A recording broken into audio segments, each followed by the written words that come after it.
الحمد لله رب العالمين الرحمن الرحيم مالك يوم الدين إياك نعبد وإياك نستعين اهدنا الصراط المستقيم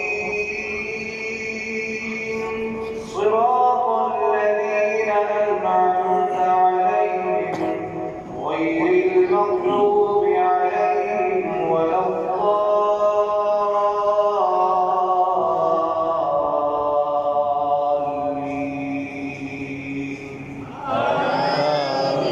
الضالين.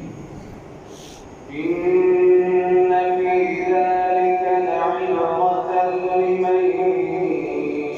يخشى أأنتم أشد خلقا أم السماء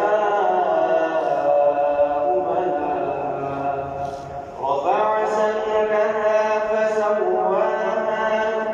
وأغطش ليلها وأخرج ضحاها والأرض بعد ذلك دحاها أخرج منها ماءها ومرعاها والجبال أرساها متاعا لكم ولأنعامكم فإذا جاءت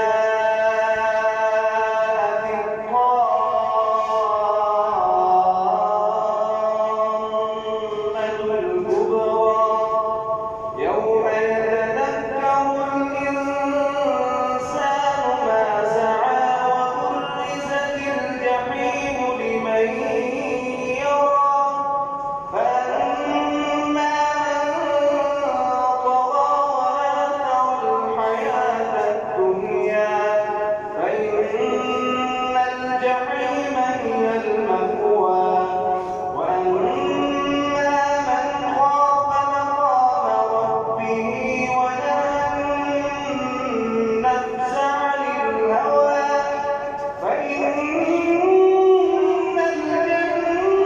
الجنة هي المأوى